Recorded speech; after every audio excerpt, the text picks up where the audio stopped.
Oke, halo teman-teman semuanya. Perkenalkan, aku Xavier Kelvin. Aku akan membuka presentasi dari algoritma genetika kelompok 1 Artificial Intelligence E kelas dari Ibu Christine.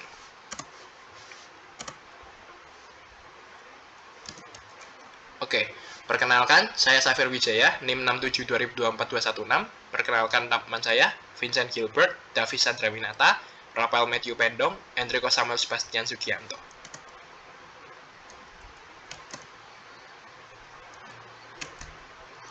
Algoritma genetika, kita akan membahas tentang definisi algoritma genetika, siklus algen, definisi penting dalam algen, crossover mutasi gen, operator dalam algoritma genetika, kelebihan dan kelemahan algoritma genetika, penerapan dalam contoh kasus nyata. Oke, next. Algoritma genetika. Apa itu algoritma genetika? Algoritma genetika adalah teknik komputasi yang terinspirasi oleh proses evolusi dan seleksi alam, dikenalkan oleh John Holland pada tahun 1970-an. Algoritma ini digunakan untuk menemukan solusi optimal dalam masalah pencarian dan optimasi. Cara kerja AG. Algoritma genetika bekerja dengan cara menciptakan populasi solusi yang disebut individu, yang direpresentasikan dalam bentuk kromosom.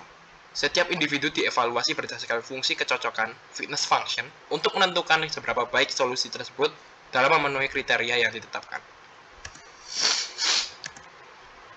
Berikut adalah cara kerja algoritma genetika.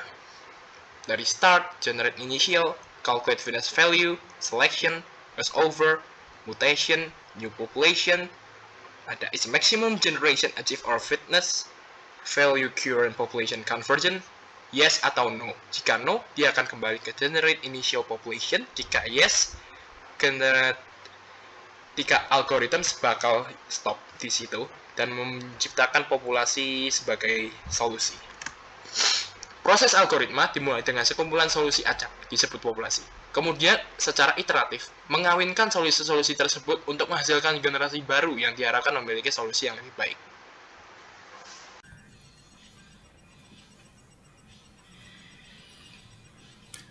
Halo Cik Christine, pada kesempatan ini saya Enrico akan membahas kelanjutan dari presentasi ini yaitu siklus algoritma genetika. Oke, dalam siklus algoritma genetika, dalam tahapan penelitiannya, pertama ada inisialisasi data dan populasi awal ya. Kemudian di dalam inisialisasi itu, pertama ada langkahnya yaitu pengumpulan data. Ya, data-data yang dikumpul adalah data mentah, contohnya mata kuliah, dosen, ruang, dan lain-lain. Kemudian habis pengumpulan data, kita akan menyusun gen. Ya, dalam menyusun gen ini, data akan diformat menjadi unit genetik dasar. Kemudian setelah menyusun gen, terdapat membangkitkan kromosom. Dalam proses ini, gen-gen akan digabungkan secara acak untuk membuat kromosom. Kemudian setelah membangkitkan kromosom, proses selanjutnya adalah membangkitkan N individu. Jadi proses ini akan diulang untuk membuat populasi awal ya. Oke, itu saja yang terdapat dalam inisialisasi. Kemudian kita lanjut ke bagian kedua yaitu evaluasi. Dalam evaluasi, setiap individu dalam populasi dievaluasi menggunakan fungsi kecocokan ya, fitness function, untuk menghitung seberapa bagus jadwal tersebut. Oke, kita lanjut ke bagian ketiga, seleksi. Nah, apa tujuan dari seleksi ini? Tujuannya adalah untuk memilih individu-individu terbaik yang akan menjadi orang tua atau parents untuk generasi berikutnya. Ya, ini bisa dilihat ada metode umum dari seleksi. Pertama ada Rowlett Will Selection. Apa itu Rowlett Will Selection? Artinya peluang terpilih sebanding dengan nilai fitness. Kedua ada Tournament Selection. Artinya beberapa individu dipilih acak, yang terbaik di antara mereka menang. Kemudian ada rank selection. Individu akan diurutkan berdasarkan fitness lalu dipilih berdasarkan ranking. Oke, kita lanjut ke bagian crossover atau rekombinasi. Ya, dalam rekombinasi ini tujuannya untuk menghasilkan anak atau offspring baru dengan menggabungkan sifat dari dua parent. Ya. Prosesnya itu Dua parent akan dipilih dan sebagian gen mereka ditukar. Misalnya titik potong di tengah, harapannya anak memiliki kombinasi gen yang lebih baik. Contoh, parent 1 sama dengan 11001 dan parent 2 adalah 10110. Crossover titik itu berada di bagian ketiga anak, yaitu 11010. Ya, kita lanjut sekarang ke bagian mutasi. Ya, di dalam mutasi, beberapa gen dalam kromosom diubah secara acak dengan probabilitas kecil. Tujuannya dari mutasi ini untuk menjaga keragaman genetik agar tidak terjebak di solusi lokal. Kemudian kita lihat selanjutnya keenam, setelah dimutasi kita lanjut ke evaluasi lagi dan seleksi generasi baru. Jadi populasi baru hasil crossover dan mutasi dievaluasi kembali dengan fungsi fitness. Proses tersebut akan dilakukan, ya proses seleksi dilakukan untuk menentukan individu mana yang akan bertahan ke generasi berikutnya. Oke. Sekarang setelah kita membahas siklus dari algoritma genetika, kita masuk ke definisi-definisi penting dalam algoritma genetika. Ya. Di sini saya akan melanjutkan itu definisi penting dalam algoritma genetika. Yang pertama itu adalah gen. Gen adalah unit terkecil yang membentuk kromosom. Gen menyimpan nilai dari suatu parameter atau variabel dalam solusi. Nah, seperti yang ditulis, gen adalah unit terkecil yang membentuk kromosom. Anggap saja gen ini seperti satu potongan informasi. Nah, dalam konteks solusi, gen ini menyimpan nilai untuk satu parameter atau satu variabel. Nah, contoh analoginya seperti jika masalah kita adalah mencari resep kue terbaik, maka gen ini bisa jadi adalah jumlah gram gula atau jumlah butir telur. Itu adalah satu nilai spesifik. Yang kedua, itu kromosom. Kromosom dalam algoritma genetika merupakan representasi dari solusi potensial untuk masalah yang sedang dipecahkan. Setiap kromosom terdiri dari gen-gen yang menyimpan informasi penting mengenai solusi tersebut.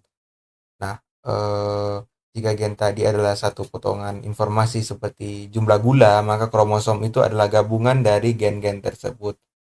Nah, contoh analoginya ini, jika gen adalah tadi jumlah gula atau jumlah telur, maka kromosom ini adalah satu resep kue lengkap yang menggabungkan semua nilai, misalnya 200 gram gula, 4 telur, dan lain-lain.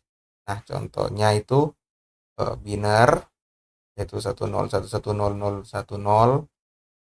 Nah, di sini setiap angka 1 atau 0 bisa dianggap sebagai satu gen. Representasi biner sangat umum digunakan misalnya untuk masalah optimasi, di mana kita harus memilih ya atau tidak. Lalu ada contoh bilangan real atau angka real, kita lihat ada 2,1, 4,7, lalu 0,9. Nah, ini adalah representasi yang lebih spesifik atau intuitif. Nah, dalam kasus ini kromosom ini memiliki 3 gen. Gen pertamanya nilainya 2,1, gen kedua nilainya 4,7, dan gen ketiga ini nilainya adalah 0,1. Nah, ini bisa jadi merepresentasi solusi untuk masalah yang melibatkan koordinat seperti X, Y, Z atau parameter-parameter lainnya. Yang ketiga ada individu. Individu adalah salah satu solusi tunggal dari permasalahan yang sedang dicari. Setiap individu memiliki gen dan kromosom yang menentukan karakteristik solusinya. Yang keempat ada populasi, yaitu kumpulan dari sejumlah individu atau solusi yang merepresentasikan kemungkinan jawaban terhadap suatu masalah.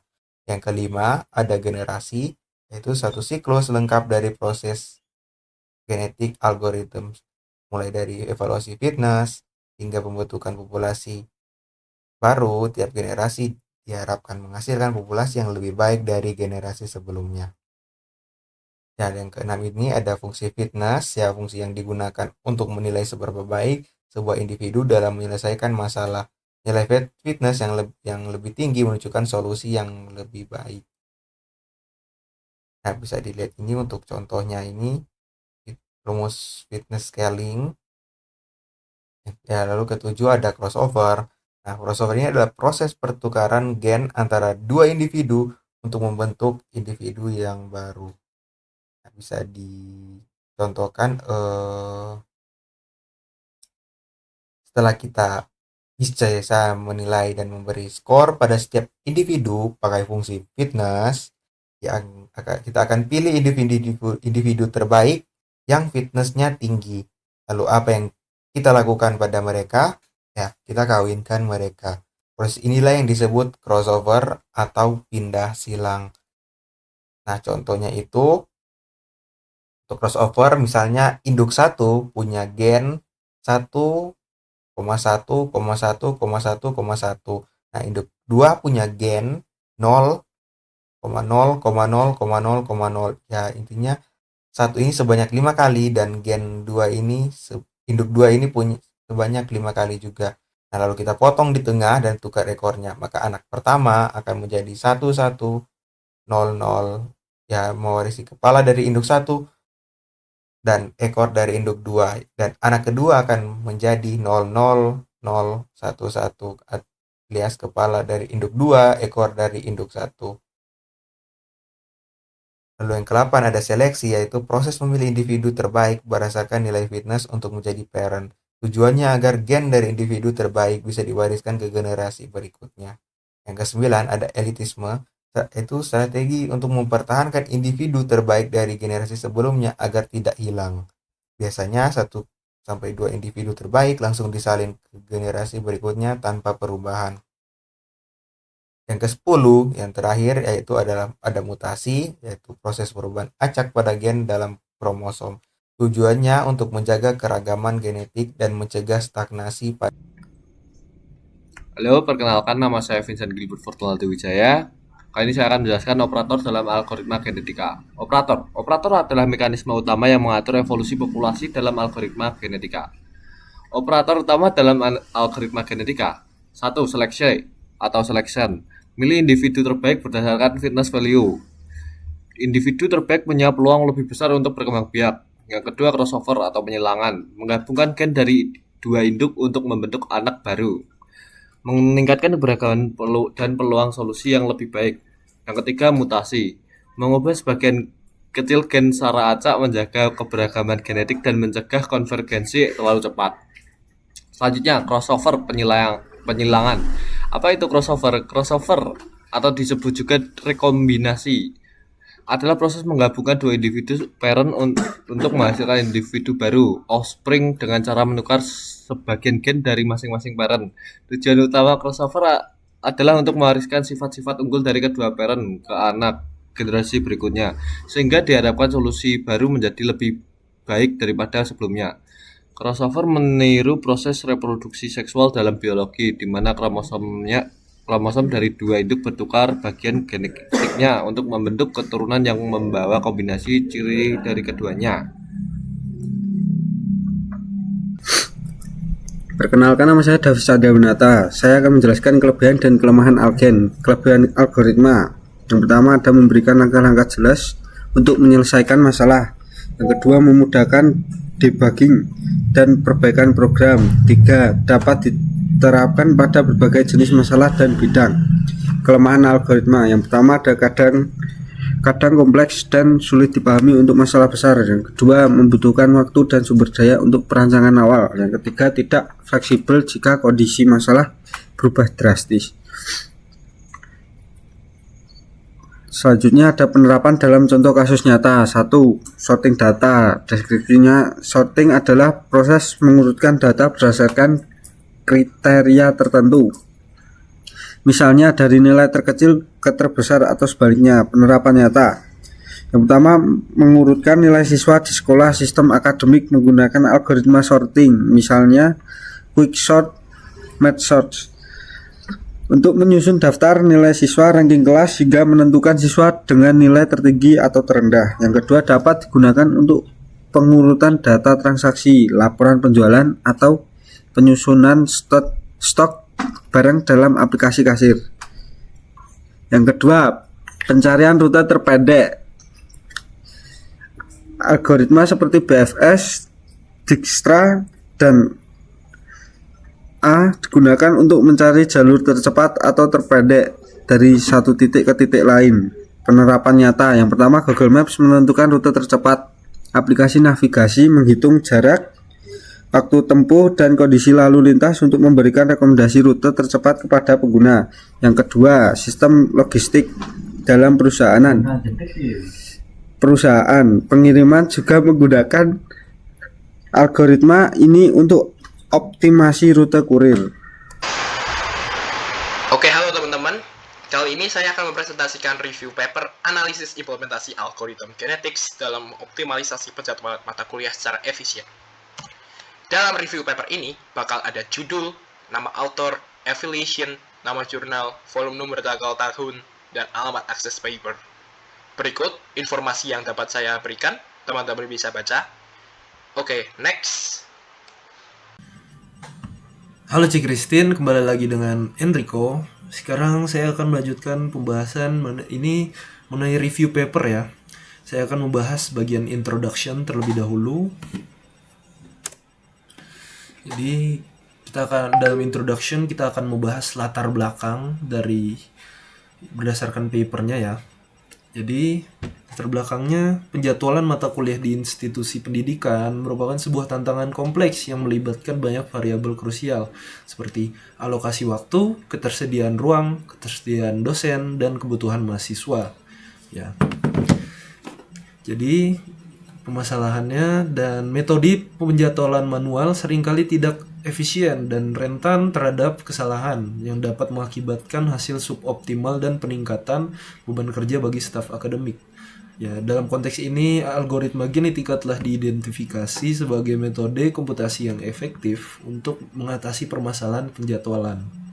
Jadi AG beroperasi berdasarkan prinsip evolusi dan seleksi alam, menggunakan mekanisme seleksi crossover dan mutasi untuk mengeksplorasi ruang solusi secara progresif. Oke, setelah latar belakang kita lanjut ke bagian rumusan masalah ya.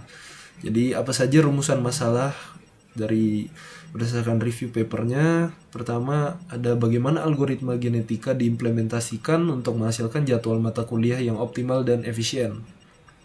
Kemudian ini dapatkan rumusan masalah kedua, yaitu bagaimana performa algoritma genetika dalam hal waktu eksekusi dan jumlah iterasi yang dibutuhkan untuk mencapai solusi optimal. Rumusan masalah ketiga yaitu faktor-faktor apa saja yang mempengaruhi variasi waktu dan jumlah iterasi algoritma genetika, seperti pembentukan kromosom awal yang acak dan kompleksitas masalah yang terbentuk. Ya, rumusan masalah yang keempat, apa saja hasil spesifik yang dicapai dari implementasi algoritma genetika dalam penjadwalan mata kuliah, serta tantangan yang dihadapi selama proses implementasi apa aja. Oke, ini cukup sekian dari rumusan masalah. Kita next ke bagian tujuan penelitian. Ya, pertama, tujuan penelitian yaitu mendeskripsikan secara mendalam metodologi implementasi algoritma genetika dalam penjadwalan mata kuliah. Yang kedua, ada menganalisis performa algoritma genetika, termasuk waktu eksekusi, jumlah iterasi yang dibutuhkan, dan lain-lain ya. Kemudian tujuan ketiga yaitu untuk mengidentifikasi faktor-faktor yang mempengaruhi variasi kinerja algoritma genetika. Ya. Yang terakhir yaitu untuk menjelaskan hasil yang dicapai serta tantangan yang dihadapi selama proses implementasi algoritma genetika. Oke. Sekarang lanjut ke bagian related work. Saya akan membahas bagian ini juga. Oke. Pertama, ada pengoptimalan atau optimization. Pengoptimalan merupakan salah satu bidang paling luas penerapan GA dalam optimasi, mencari solusi terbaik dari banyak kemungkinan. Ini kita bisa lihat contoh-contoh penelitian yang berkaitan. Pertama ada Goldberg tahun 1989 dalam bukunya yaitu Genetic Algorithms in Search Optimization and Machine Learning, memperkenalkan GA sebagai metode pencarian global yang kuat dibandingkan pencarian acak tradisional. Kedua ada Holland tahun 1975 sebagai pelopor GA menjelaskan konsep seleksi alam yang diadaptasi menjadi sistem komputasi evolusioner. Ketiga ada Deb tahun 2002 mengembangkan NSGA2 pengembangan NSGA ini non-dominated sorting genetic algorithm 2 untuk menyelesaikan multi-objective optimization. Ya. Kemudian lanjut untuk related work kedua, bagian penjadwalan dan perencanaan. Ya, algoritma genetika sering digunakan untuk memecahkan masalah penjadwalan yang kompleks ya, seperti alokasi waktu, mesin, dan sumber daya. Ini merupakan contoh-contoh penelitian yang berkaitan. Pertama ada Colorny tahun 1990 menggunakan algoritma genetika untuk menyelesaikan job shop scheduling problem. Kemudian ada Siva Nandam dan Dipa tahun 2008 menunjukkan bahwa algoritma genetika ini dapat menyeimbangkan beban kerja dan meminimalkan keterlambatan produksi. Next, kita masuk ke bagian pengenalan pola dan kecerdasan buatan, pattern recognition dan AI. Jadi, algoritma genetika ini digunakan untuk melatih parameter atau arsitektur sistem AI, seperti fuzzy system atau neural network ya. Contoh penelitiannya kita bisa lihat dari Montana dan Davis tahun 1989 menggabungkan algoritma genetika dengan jaringan syaraf tiruan untuk weight optimization. Kemudian ada Cordon tahun 2001 memadukan algoritma genetika dengan fuzzy logic untuk meningkatkan akurasi sistem klasifikasi. Kita bisa lihat ya contoh gambar dari pattern recognition. Oke, kita lanjut ke bagian perancangan sistem dan rekayasa. Oke, dalam bidang teknik, algoritma genetika ini digunakan untuk merancang struktur atau sistem yang optimal. Ini contoh penelitian bisa kita dapat dari Goldberg dan Samtani 1986 menggunakan algoritma genetika ini dalam perancangan sistem kontrol optimal. Kemudian kedua ada Rajev dan Krishnamurti tahun 1992 menerapkan AG ini untuk optimasi struktur rangka dan menghasilkan desain dengan efisiensi material lebih tinggi ya. Oke, bagian terakhir data mining dan machine learning ya. Contoh-contoh penelitian yang berkaitan ini pertama ada Yang dan Honavar tahun 1998 menggunakan algoritma genetika ini untuk seleksi fitur pada data besar, menghasilkan peningkatan akurasi klasifikasi. Kemudian ada Kramer tahun 2017 menjelaskan bahwa algoritma genetika efektif dalam hyperparameter tuning model machine learning, terutama untuk model yang kompleks seperti SVM dan deep learning. Kita bisa lihat di sini contoh dari data mining dan machine learning ya. Melanjutkan ke bagian metodologi. Nah, metodologi yang diuraikan dalam penelitian ini bersifat sistematis, merinci alur kerja dari pengumpulan data hingga pencapaian jadwal optimal. Dataset yang digunakan adalah data penjadwalan nyata dari program studi sistem informasi sebesar Ganjil 2023 sampai 2024 di Universitas Jambi. Parameter eksperimen utama ditetapkan dengan populasi 50 individu dan 40 kromosom per individu. A. Tahap penelitian. Metodologi ini diawali dengan penjelasan alur kerja atau siklus penelitian secara keseluruhan. Ini adalah gambaran besar prosesnya yang dimulai dengan pengumpulan data, menyusun gen, membangkitkan kromosom, membangkitkan N individu, cek fitness, dan kemudian masuk ke siklus evolusioner hingga jadwal optimal tercapai. B. Representasi kromosom dan inisialisasi populasi. Metodologi ini menggunakan multi-kromosom representation untuk memodelkan jadwal. Struktur data didefinisikan secara rinci, membedakan entitas seperti mata kuliah, dosen, ruang, waktu, dan kelas. Berdasarkan ini, istilah-istilah genetik didefinisikan sebagai berikut. Slide berikutnya. 1. Gen. Gen adalah komponen informasi paling dasar dalam kromosom. Dalam paper ini, satu kromosom terdiri dari 5 gen, yaitu mata kuliah, dosen, ruang, kelas, dan waktu. 2. Kromosom. Kromosom dalam algoritma genetika merupakan representasi dari solusi potensial untuk masalah yang sedang dipecahkan. Setiap kromosom terdiri dari gen-gen yang menyimpan informasi penting mengenai solusi tersebut. Dalam konteks penjadwalan mata kuliah, kromosom dapat merepresentasikan urutan pelajaran dan waktu pengajaran. Nah, berikut adalah contoh tabel pada bagian kromosom. Itu yang pertama adalah ada kode MK atau kode mata kuliah dan SKS yang berada pada gen 1. Lalu ada dosen yang terletak pada gen 2, sama juga dengan kode prodi yang terletak juga pada gen 2. Lalu ada ruang yang terletak pada yang adalah gen 3, lalu ada kelas yang adalah gen 4, dan ada waktu yang ada pada gen 5. Bisa dilihat di sini tabelnya. Nah, setiap baris data dalam tabel ini seperti alokasi lengkap untuk kode mata kuliah DSI 456 adalah unit informasi genetik.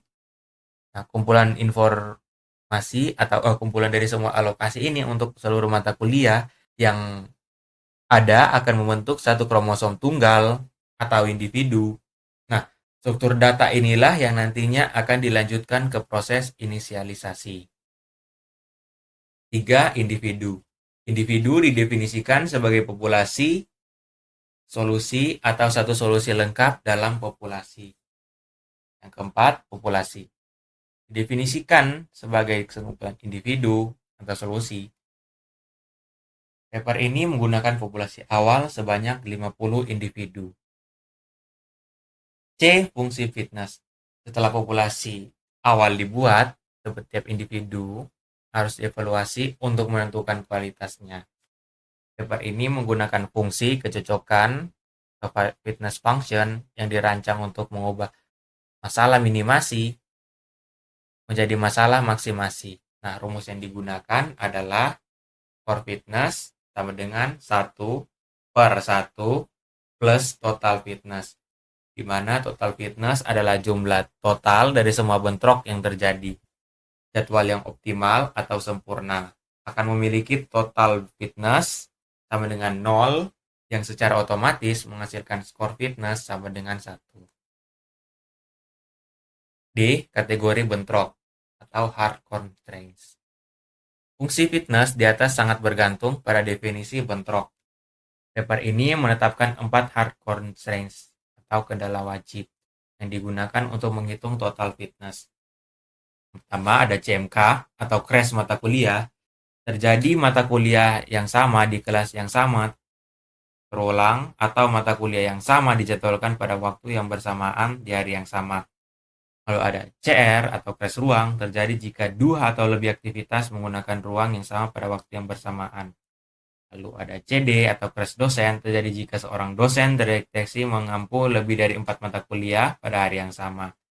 Lalu ada CK atau crash kelas, terjadi jika satu kelas yang sama memiliki 2 aktivitas pada waktu yang bersamaan di hari yang sama. Nah, berikut adalah contoh tabelnya untuk kategori bentrok atau hard constraints, di mana ini ada jenis bentrok, lalu ada ketentuan seperti yang sebelumnya. Operator evolusioner.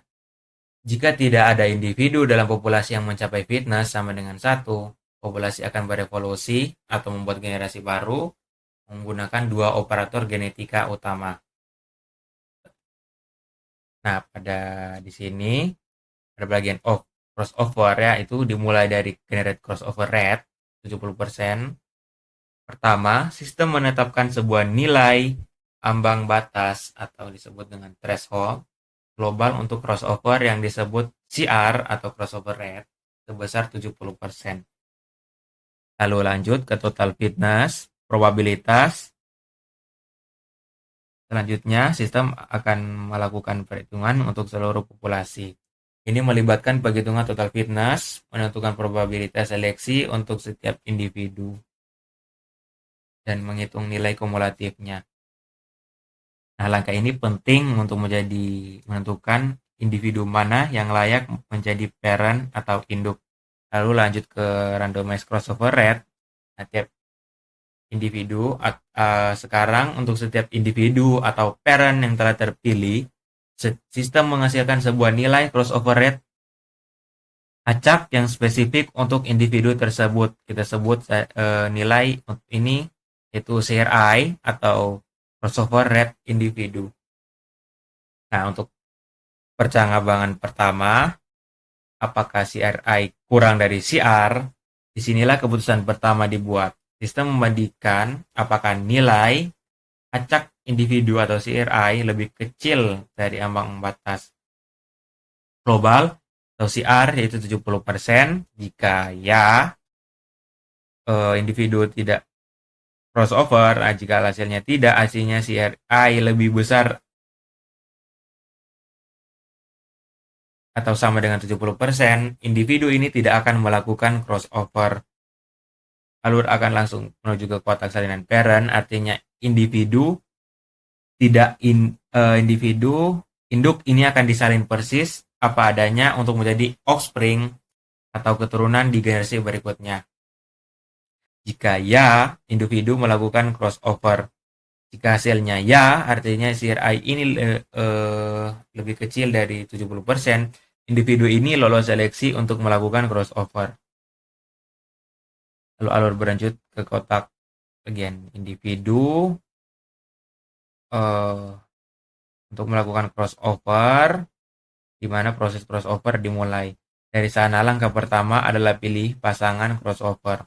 Sistem akan memilih individu atau parent lain dari populasi untuk menjadi pasangan crossover. Nah, selanjutnya randomize atas tengah parent child. Sistem menentukan titik potong secara acak. Ini adalah batas yang akan menentukan seberapa banyak materi genetik atau kromosom akan dipertukarkan antara kedua parent. Nah, untuk akhir proses terakhir timpa bagian awal child dengan bagian awal parent berdasarkan nilai yang tergenerate.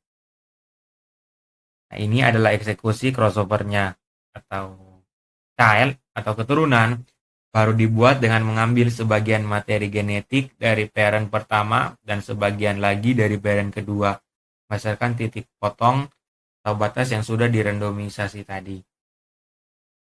Nah, pada akhir proses offspring, baik alur dari salinan parent yang tidak crossover maupun dari proses timpa yang melakukan crossover akan berakhir di satu titik yang sama, yaitu offspring.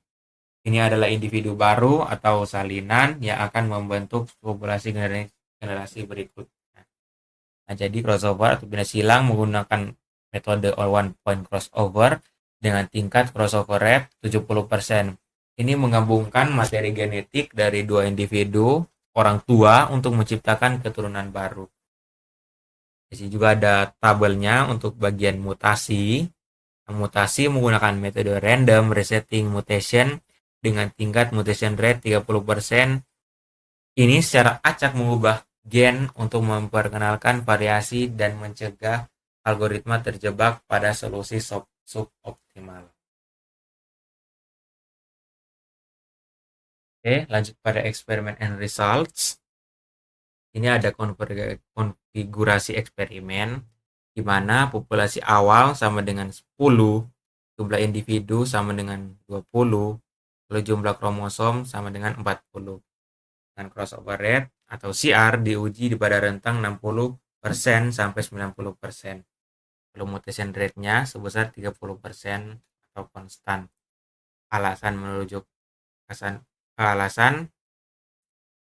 Kasanat et al. Pada tahun 2019, populasi kecil dan jarak 20-40 membutuhkan crossover rate tinggi dan mutation rate rendah. Di sini ada temuan waktu eksekusi sangat bervariasi. Rentang CR 65-70% dan 75-76% menunjukkan waktu rata-rata lebih rendah atau lebih efisien. Sebaliknya, CR 6-74%, 74% dan 79% menunjukkan waktu eksekusi yang tinggi secara konsisten.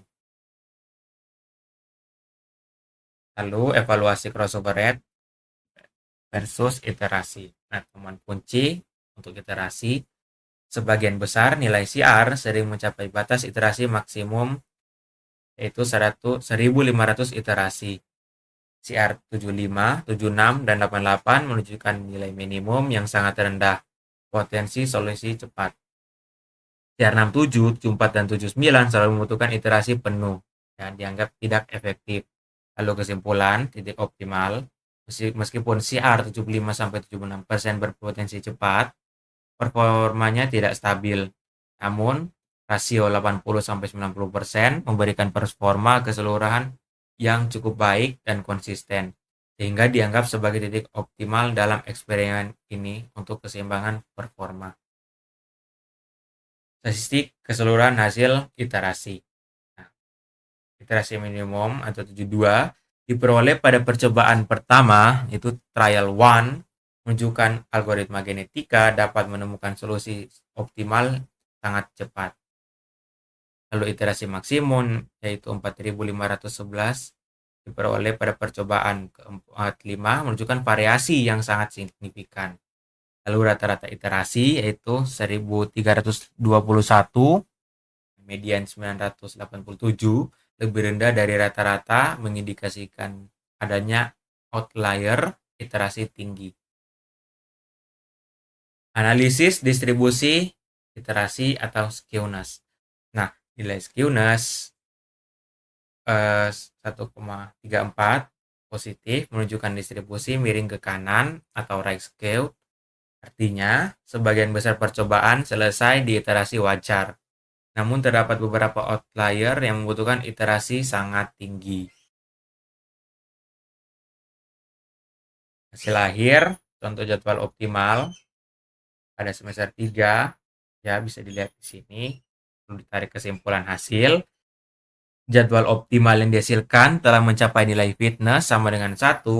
Ini berarti tidak ada bentrok yang terdeteksi. Itu CMK, CR, CD, dan CK sesuai dengan 4 kategori bentrok yang didefinisikan dalam penelitian. Oke, halo teman-teman, kembali lagi bersama saya Xavier Kelvin. Kali ini saya akan mempresentasikan bagian conclusion.